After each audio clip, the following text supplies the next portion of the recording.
The CBS Radio Mystery Theater presents...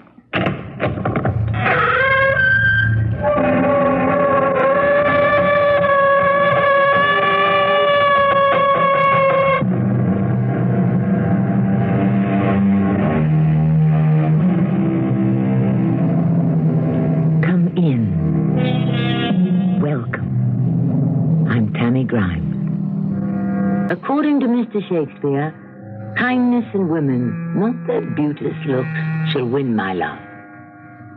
While it is always difficult to argue with the immortal bard, here it would seem he is on somewhat shaky ground.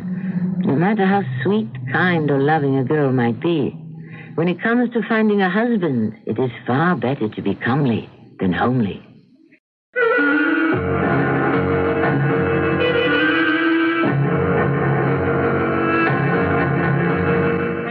Our mystery drama, Famous Last Words, was written especially for the Mystery Theater by Sam Dan and stars Kim Hunter. I'll be back shortly with Act One.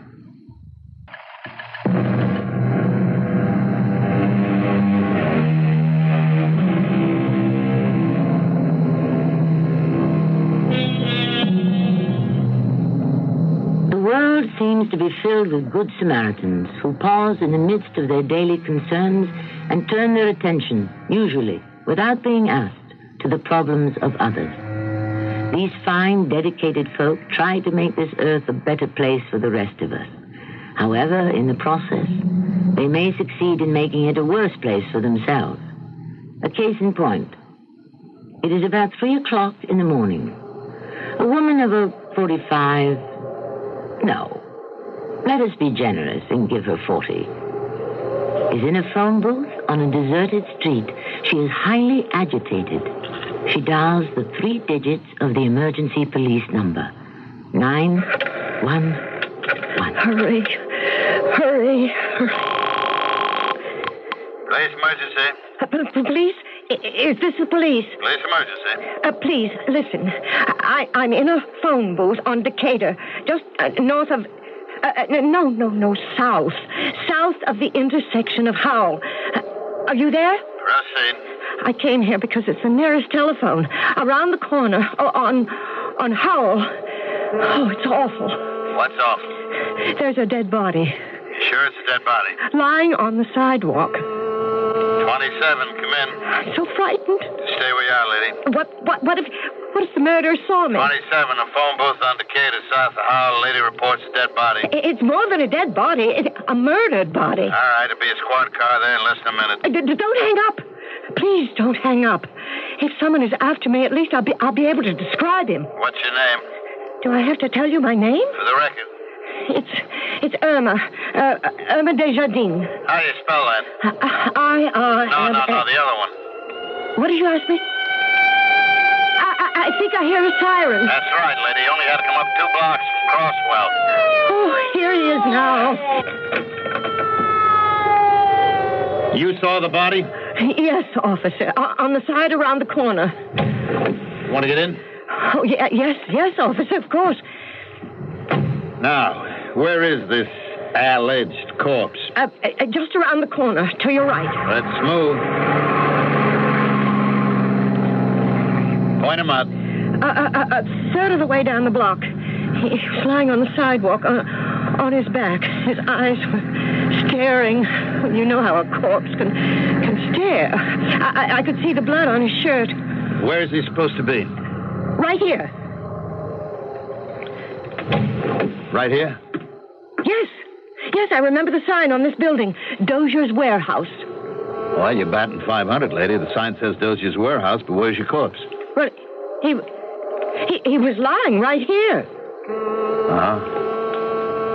Don't look at me like that. Like what? As if I were crazy. I don't think you're crazy. I tell you, You might have had just one too many, that's all. You're saying I was drunk. Oh, that's a very harsh word, drunk. It's a serious charge. Lady, I'm not making any charges. Well, what are you doing? I'm just speculating over possibilities. I haven't had anything to drink. If you say so. Can't you tell by my breath? Not all the time, like if you drink vodka. I never drink anything at all. If you say so. You must believe me. There was a body lying right here. Uh-huh. A dead body. 27. Come in, 27. Oh, excuse me, lady. 27. You need to back up, Lou? No. What do you got there? Nada. Garnished. Zilch. That famous firm of nut lawyers. We do get calls like that. That passes the time. Shall I bring her in? Here's your judgment. Thanks a lot. 10-4. M4 to you and many of them. So, lady? I tell you, there was a man lying here, dead, on the street. Why isn't he lying here now? How'd you know he was dead? First, he had a widening crimson patch across his chest. His eyes were open and staring, and there's a certain peculiar sprawl to a dead body. I don't mean peculiar funny. I mean peculiar distinct. What are you doing out here in this neighborhood this hour of the night? What am I doing out here? Yeah. What? Why do you ask? Well, it's late. Not a soul on the streets. Do you mean I have to account for my actions? Well, this neighborhood is mostly warehouses. What are you insinuating? Am I guilty of anything? I'm only asking. I know what you're asking. How did you happen to be here? That's not your affair. Oh, that's a legitimate question, lady. Well, I was driving home. Okay, you were driving home. I got off the expressway to take a shortcut. To where? Southbury. I live at 27 Southbury Crescent. Yeah? I was going down, or proceeding, is that how you police like to put it? On Decatur, when my car... Yeah? It stopped, just like that. I couldn't start it again. Mm-hmm. Well, I remembered seeing an all-night cab stand just as you get off the expressway. It wasn't far. I thought I'd just leave the car, walk over there, and take a cab home. Do you follow this? Oh, sure. I came to the corner of Howell, and I happened to glance to the right. And I saw the body. So I ran over to well, I didn't know why at the moment. Perhaps I could help. But one close look, and I knew it was... Well, I remembered passing the phone booth on Decatur, so I ran back and called the police. You came and you saw this alleged body. It was an actual body. And you ran back around the corner and phoned. Yes. Now, between the time you saw the body and the time you made the call, how long was it? Perhaps a minute and a half. Okay, and then you get on the phone, you talk to the dispatcher, I get the call, I show up. How much time is that? Perhaps 2 minutes. Okay, so it adds up to three and a half minutes, maybe. Yes. And in that space of time, this alleged body disappears. That's right. Want me to give you a lift home, lady? Oh, no. No. No? You're dismissing me. You think I'm mad. People see things, especially late at night on dark, deserted streets. Tell me, while driving home from wherever you were coming from, were you for any reason thinking about death? Who do you think you are?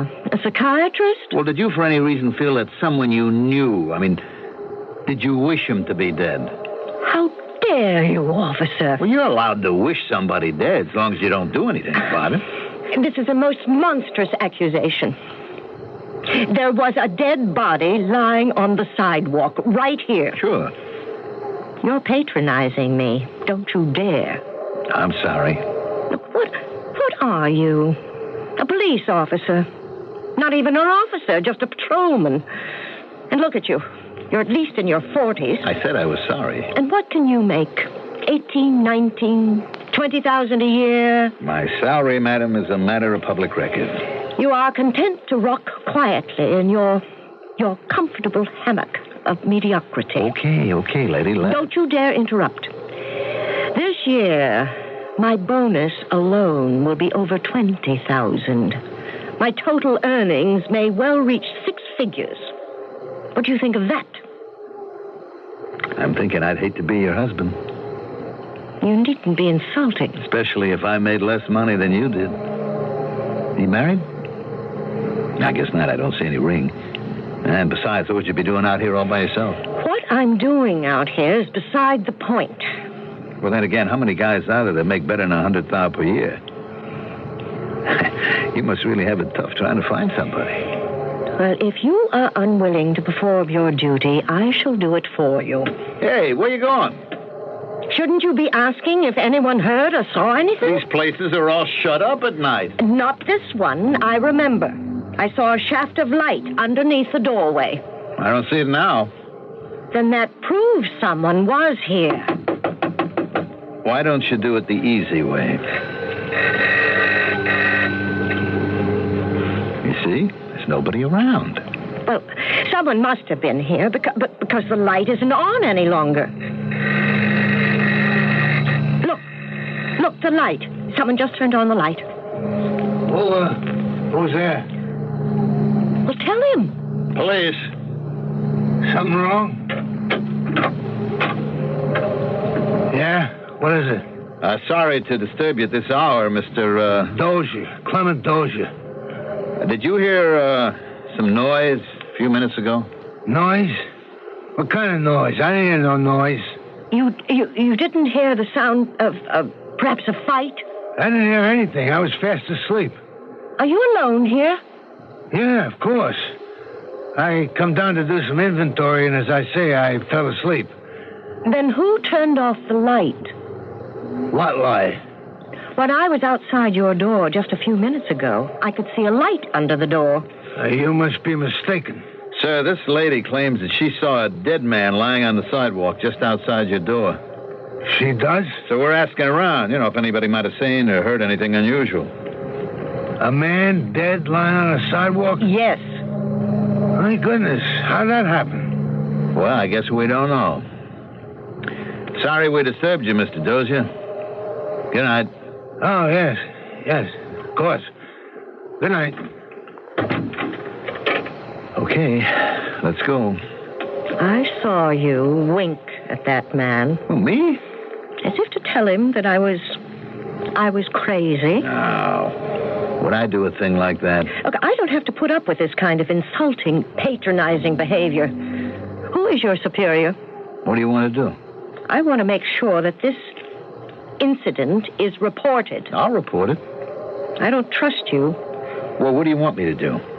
I want you to take me to police headquarters. No, you don't. Now look. Don't explode. Just listen a minute, huh? Do what? Common sense.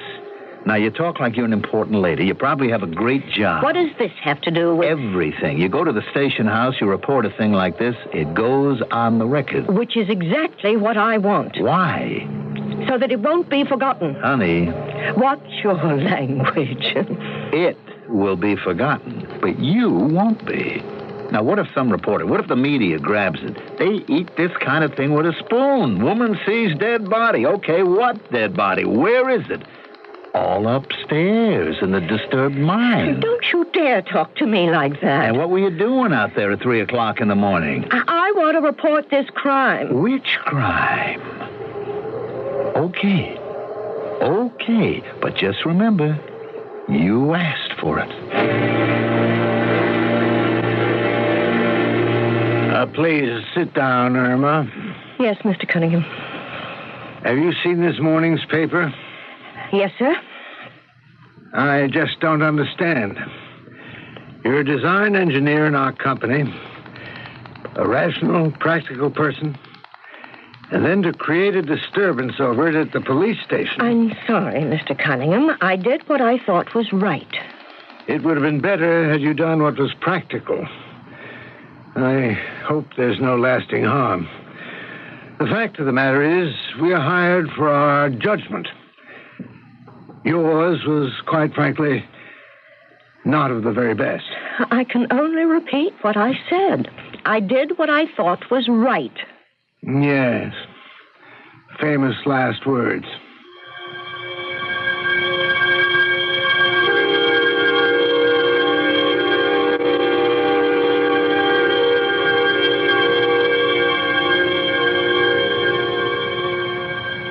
We certainly hope not. If this were the end of our story, instead of just the beginning, it could very well be true. But at this stage of things, we are only hearing the first words, and some extremely amazing ones at that, as you shall soon hear in Act 2.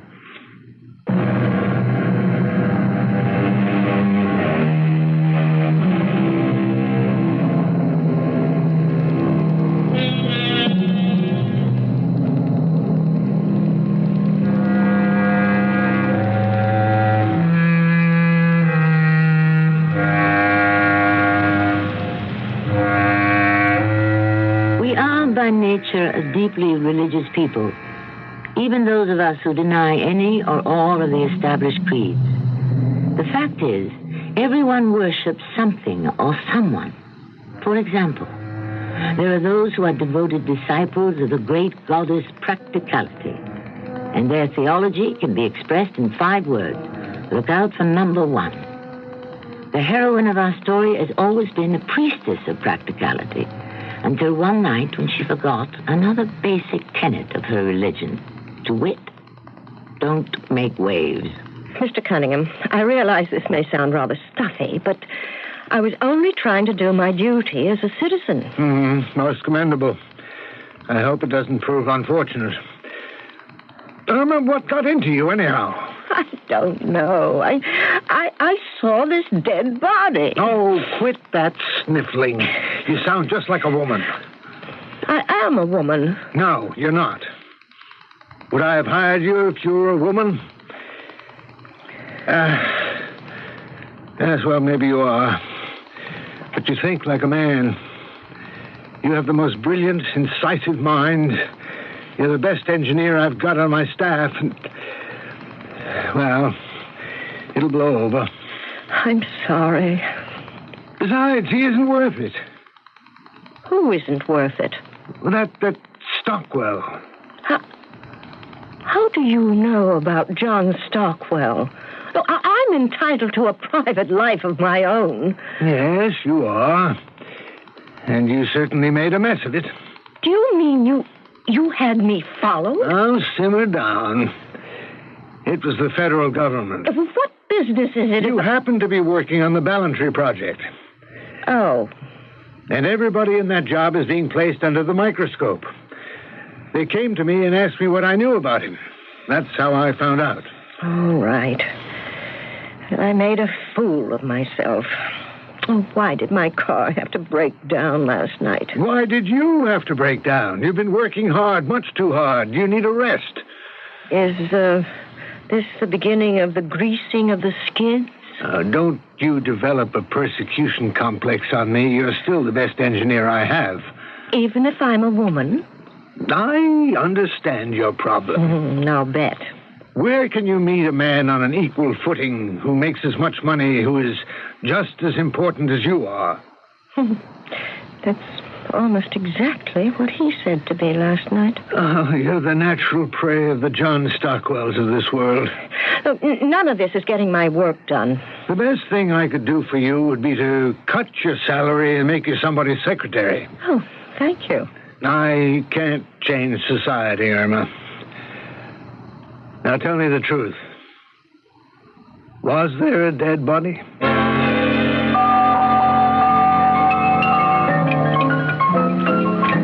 Good evening. Well, how do you do? I was told you could generally be found in here. Jerry's. My home away from home. Here we have all the pleasures. Good beer, hearty sandwiches, darts, shuffleboard, TV in case there's a ball game. The millionaires have it better. What are you drinking? Nothing. Oh, that's against the law. What law? The law of good fellowship. Jerry, 2 this way, huh? Are you surprised to see me? Well, I'd have been just as surprised not to see you. What does that mean? I'm not quite sure, but it's deep. It's very deep. Well, I came here because... Yeah? Because of something you said last night. Oh, about last night. Look, I want to apologize. You know, I had no right to treat you like a nut. Well, I must have sounded like a nut. Thanks, Jerry. Well, here's to you. What's in it? Oh, good spirits, good cheer. Go ahead. How can anything bad happen to you? You're with a cop. Well... It's rather pleasant. Mm-hmm. And, now you were saying? You know, it's the first time I ever had a drink in a place like this, you know. Oh, your education must have been sadly neglected. No, that's one thing that wasn't. My education. Last night, you said something very perceptive. You don't want to pay attention to what I say. You said people see things, especially late at night, on dark and deserted streets. And you asked, was I for any reason thinking about death? I asked you that? Further, you asked, did I wish anyone were dead? I don't remember asking you that. But you did. And I did. You did what? I wished someone were dead. Who? Him. Him? Who's he? A man named John Stockwell. Now, who's John Stockwell? Who is John Stockwell? An interesting question. John Sturdivant Stockwell is especially designed for the Irma Desjardins of this world. I understand. How? I haven't said anything yet. You've said everything. Just when you've given up, he comes along. He's good looking, he's smooth. You know what he's after. Everything he can get. And you can't accuse him of being dishonest. Oh, of course not. And when you confront him, you know what he says? Yeah. He says, but I never said I loved you. Famous last words. Well, you're better off without him. Some more famous last words. You knew you were riding for a fall. Of course. But you keep telling yourself maybe he means it. Maybe this time it's different. I'd gone up to visit him at his place on Silver Lake, and why am I telling you all this? You don't have to. We can talk about the ball game. This is a game, too. The game of love. Only the losers look at love as a game. Last night you talked like a psychiatrist. Tonight you're a philosopher.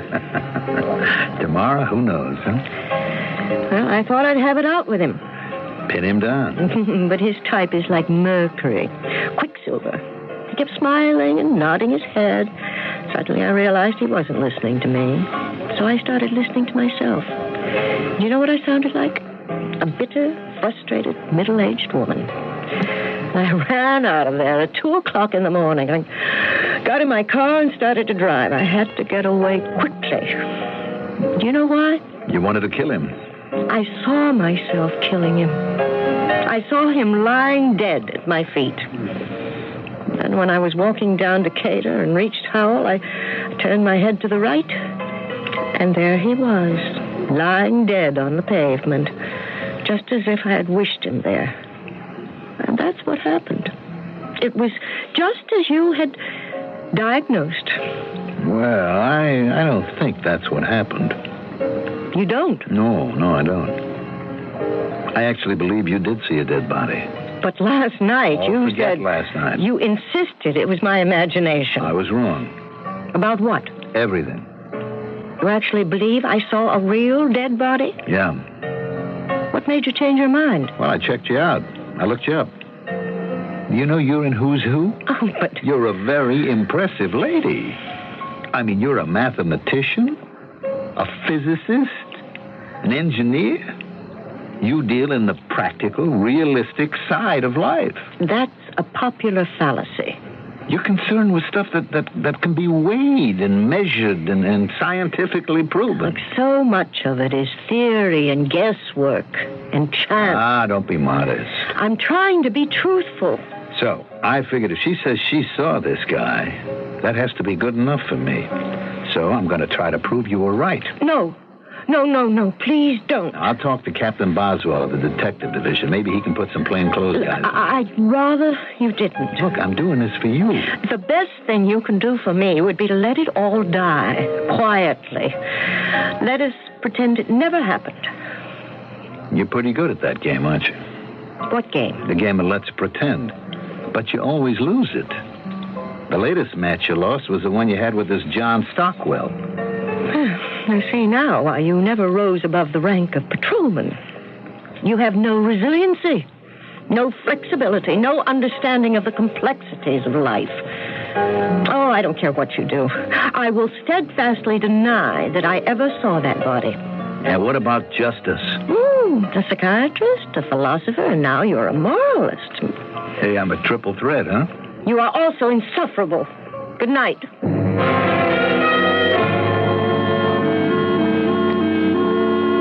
Irma, I want all your materials on Ballantyre. Oh, sure. No problem, Mr. Cunningham. And after lunch, I want you to meet with Carstairs. Carstairs? About what? The alternate energy project. Oh, but I don't know what they've been doing. He'll fill you in, and you will brief him on Ballantyre. But why? We've decided to change project leaders. Who decided? Who decided, Mr. Cunningham? Ballantyre is my project. I gave birth to it, and I nourished it until it became the strongest and most viable project we have in the house. It's mine. Ballantyre belongs to me. Not exactly, Irma.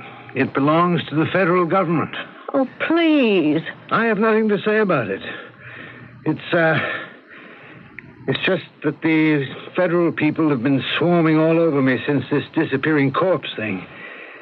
They insist now that you don't have the mental stamina that's needed to head Ballantyre. I'll match my mental stamina with Come on, Irma, I don't make the rules. So the Federals think I'm a nut, No, that's a harsh way to put it. But accurate. And suppose I'm right. About what? About that dead body. Irma, let well enough alone.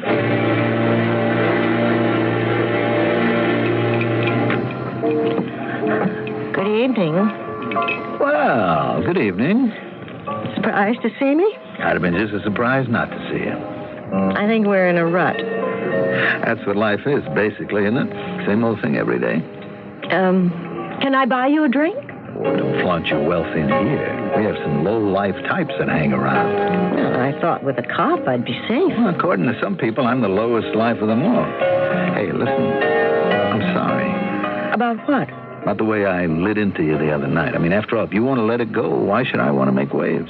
Besides, all you were doing for me was what I've been trying to do for you. Save you from winding up behind the 8-ball. What do you mean? Well, if I went to the captain of detectives with that little fairy tale, he'd think I was a nut. So would everybody else. And once you get a reputation as a weirdo around the station house, I mean, it's like fleas on a dog. You never get rid of them. Oh. So you were right. Let's forget the whole silly business. Hey, Jer, couple down here, huh? I don't think we should forget the whole business. You don't? No. We can't. If we do, we're only playing games. That's true, isn't it? Well, yes, but... And besides, what will happen to Justice? Justice? Yes, Justice. Can we stand by and see her raped, ravaged, mocked? Well, can we?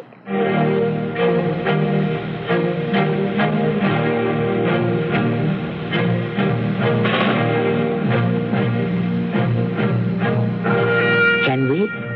I don't think so. For justice, after all, is the linchpin, if you will permit me to stretch the analogy, of every story about crime.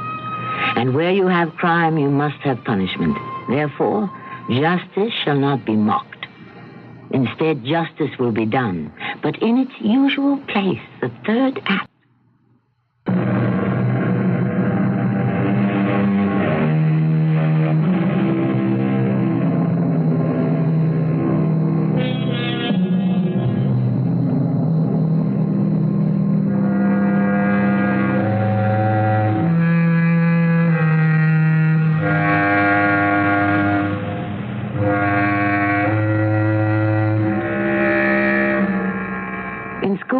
Taught that a straight line is always the shortest distance between 2 points.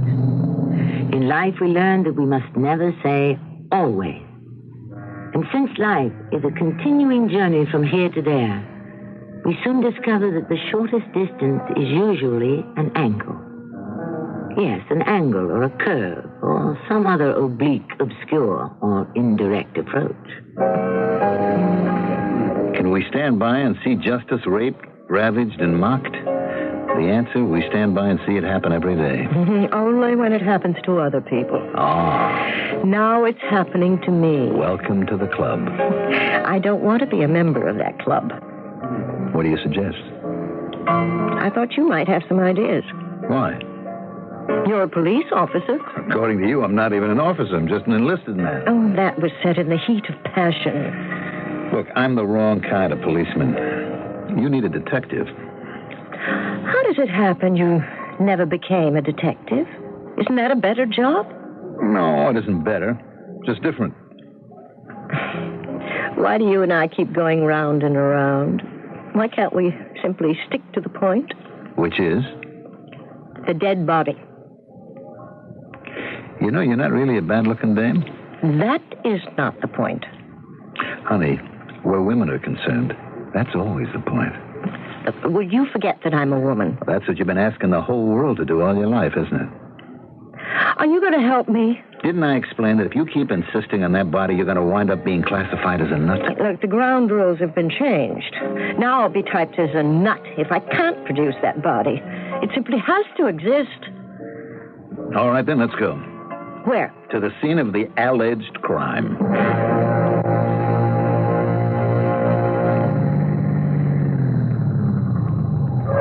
Right here, Dozier's warehouse. This is exactly where I saw it. Shall we get out of the car? No. Let's just sit here. Why? In case somebody's watching. Now, we have two possibilities. Namely, the body was the imaginary corpse of John Stockwell, or the actual remains of a guy that we'll call X. I tell you, it was real. There's one way to find out. What'd the body look like? If it looked like John Stockwell, you don't need a cop. You need a psychiatrist. Look, I don't know what it looked like. I only know it was a body, that's all. No, it isn't. Now, you know a great deal about that body. First, you knew it was dead, right? Yes. How'd you know that? Well, because... Second, you knew it was a man. Yes. How'd you know it wasn't a woman? Well, the body was dressed like a man. Why couldn't it have been a woman in man's clothes? It couldn't have been. Why not? Because I looked closely. And because you looked closely, you saw a great deal. Now, what would be the first thing you saw? Well, I saw that it wasn't anyone I knew. Okay, that rules out John Stockwell and puts the psychiatrist on the back burner. Now, can you describe this man? He was dead, as I say. I saw the blood. It was staining his shirt front. That means he was recently dead. Now, describe the man. I just got a fleeting impression. All right, analyze that impression. Clothes. How was he dressed? A shirt, slacks, a jacket? A suit. What kind? Dark. White shirt. Okay. That's what made the blood so dramatic. Did it look like a good suit? Yes. Clean. Well-fitting. A sort of thin pinstripe. Handkerchief in breast pocket. Flower in buttonhole. What kind of flower? Carnation. What color? White. Where am I getting all this from? Don't stop. His face. Thin, middle-aged, high cheekbones. A smudge on upper lip. No. A very thin mustache. Hat? Yes. It's what? Lying next to the body. A fedora. Well, actually, a Homburg. It was dark, black. Good. Keep going. That's all. Anything else? Anything that might have stood out? No. Yes. He was a Frenchman. I think he was a Frenchman. I just got that impression. Why? Because I'm French. My parents came from Lyon, and the house was always filled with visitors from the old country. And most of the gentlemen wore dark suits and breast pocket handkerchiefs and a carnation and... Lots of people dress that way. They're not all French. And gloves. That's right, gloves. He was wearing gloves. You're sure? I'm positive. In June? Oh, your well-dressed Frenchman will hardly ever venture forth into the street without his gloves. Honey, we just may have cracked this thing. Oh, where are we going?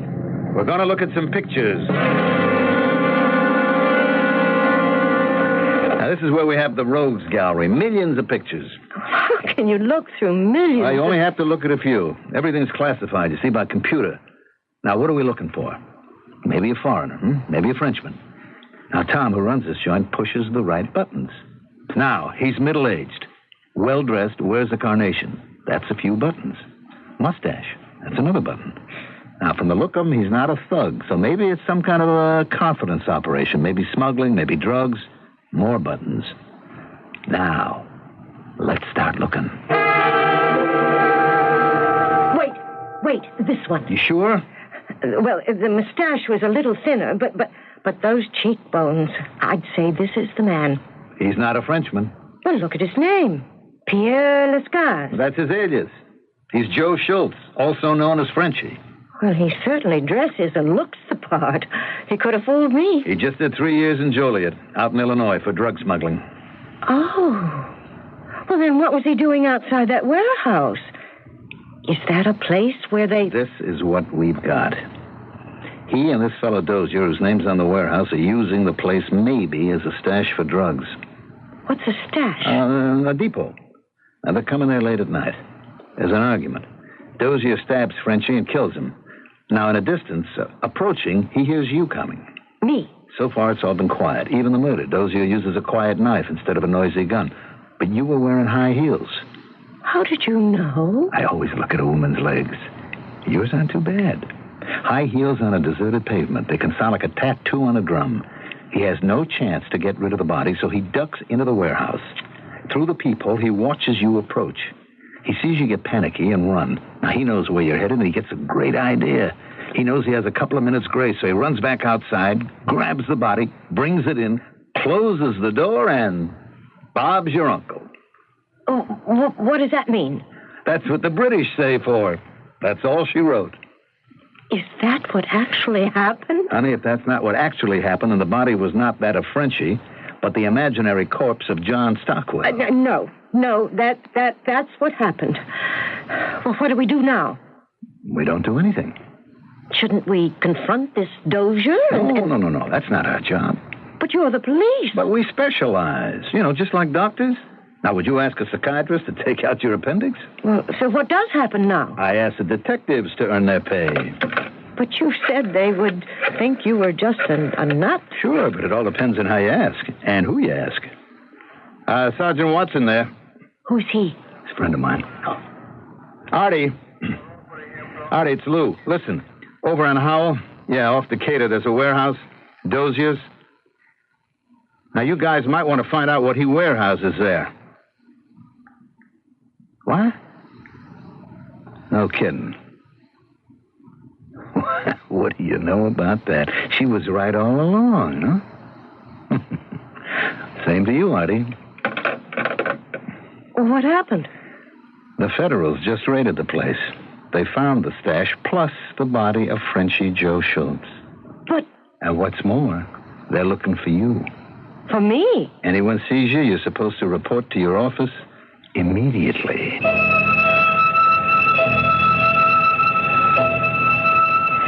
I don't understand, Mr. Cunningham.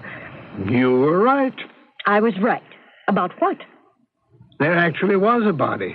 Then why was I persecuted? When the federal people learned that it was you who reported the crime, they decided that a person of your stature and judgment had to be a trusted observer. Then why was I treated as an eccentric? That was merely to put these people off guard. People? It's an entire ring. It involves dozens of people. Well, Laura, ready to go back to work? Tonight? We've already lost enough time on the Ballantyre project. You know something, Mr. Cunningham? I feel we're going to lose quite a bit more. Where are you going? I'm starting a project of my own. Wait. You have to check it out with me. No, I don't.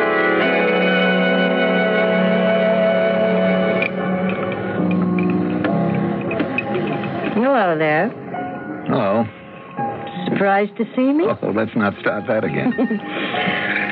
What should we start? Well, I don't know.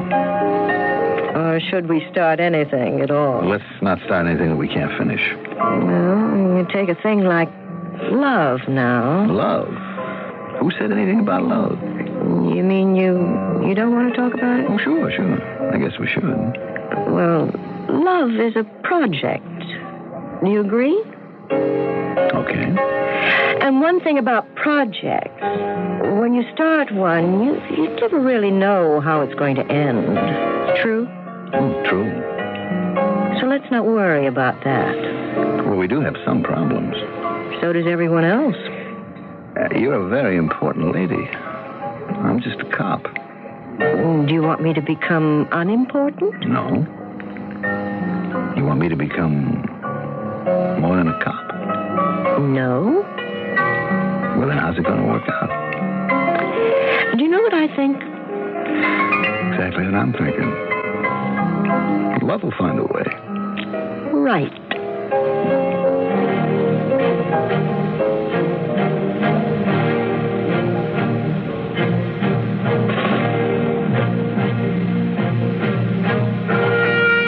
Famous last words?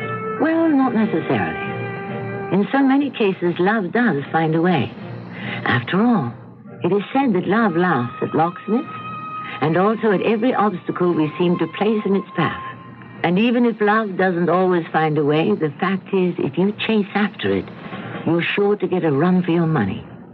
I'll be running back here shortly.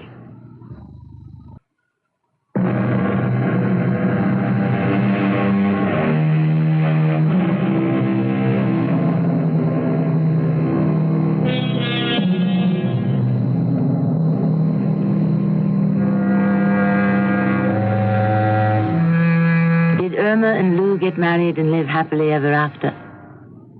Now you know you only get one story at a time. If you want that story to continue, you have to write it yourself. They did or they didn't, according to your own very private vision of the human condition. If you're a romantic, the answer is yes. If you're a cynic, the answer is no. They say you can't please everybody, but you must admit we try. Our cast included Kim Hunter, Mandel Kramer, and Robert Dryden. The entire production was under the direction of Hyman Brown. This is Tammy Grimes inviting you to return to our Mystery Theater for another adventure in the macabre. Until next time, pleasant dreams.